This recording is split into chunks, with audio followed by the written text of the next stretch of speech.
Agree with you. Well, joining us now is Anthony DeStefano, who wrote the new children's book, Christmas in Heaven, which involves the death of a little boy's grandmother, but it's told in an unusual way. Anthony, thanks so much for being with us. How are you doing today? I'm doing great. Good morning to both of you. Thanks for having me. Hello. Well, you've written close to 20 children's books, and 4 of them deal with Christmas in some way, and this is the 5th. Why another one, and why such a serious topic? Well, I don't think there can be too many books out there on the true meaning of Christmas. Christmas has obviously been secularized almost beyond recognition. And yes, I've written several children's books already about the Nativity, seen from the perspective of the Star of Bethlehem or Joseph's donkey. This time I wanted to try something different. I wanted to focus on the fact that Christmas is Jesus's birthday, and that in heaven there's a huge celebration going on. So as you said, I show a little boy who's sad because his grandmother has died, and it's Christmas time, and he's wondering how she's celebrating Christmas in heaven. And so his grandfather, who is the husband of the woman who has died, sits the boy on his knee and tries to paint a consoling picture for him of heaven and the big birthday party that's going on there with all the angels and the saints, and of course Our Lady and Jesus and his grandmother too. So this is a book about the true meaning of Christmas. It's also an introduction to the angels and the saints, and it's a book about grieving with hope, hope in the resurrection and hope in life everlasting in heaven. Anthony, I'm flipping through the book, and I noticed that you have here in the beginning, there's a note to the readers about purgatory. Kind of interesting. Why did you choose to do that?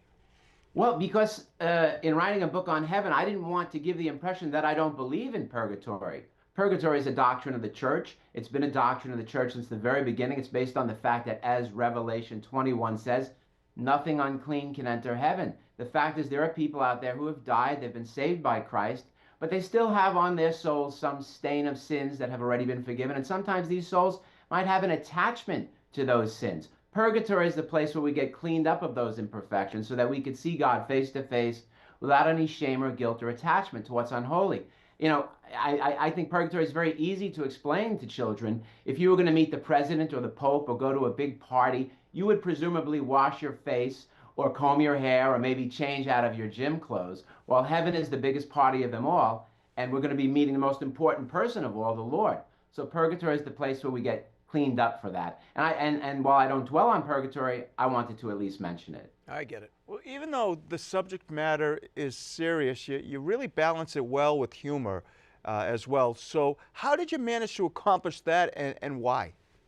Well, it does involve death and grieving, but I wanted the book to be an uplifting, happy book because ultimately the Christian view of life is extraordinarily optimistic. We don't believe that death has the final word. As I've said, the final word is resurrection. So it was important that the book be upbeat and positive, and the way I tried to accomplish that was through the playful way we portray some of the saints. The saints and the angels in this book are all doing things that they're famous for doing, and so that could have a humorous side. So, for example, St. Martha in this book is constantly cleaning and cooking and doing chores, just as she did in the Gospels. And St. Francis comes barreling through the door, accompanied by a whole crowd of cats and dogs and sheep, and St. Martha is behind the animals trying to sweep, because presumably they're making quite a mess. And we have St. Jude, the patron saint of miracles and hopeless causes, helping St. Martha out with a vacuum cleaner. So these are rather light-hearted, playful depictions of the saints for children, but they're meant to bring a smile to the face of children and adults, and that will help them to deal with the more serious aspects of the book in a hopeful way. First children's book I've ever seen with a glossary, but there's a glossary of some of the saints that you mention in the book. Can you tell us who those saints are and how you chose them?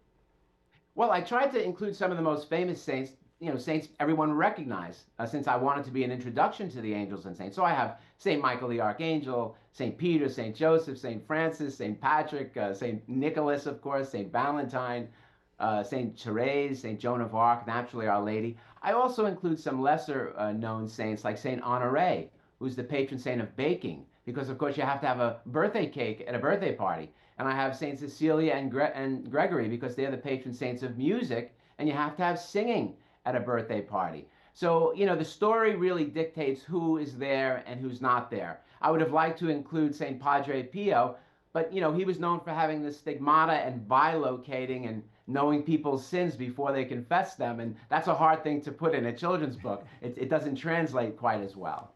Well, my wife is an artist, so I'm always big into illustrations, and these are very colorful and Christmassy, if you could say Christmassy.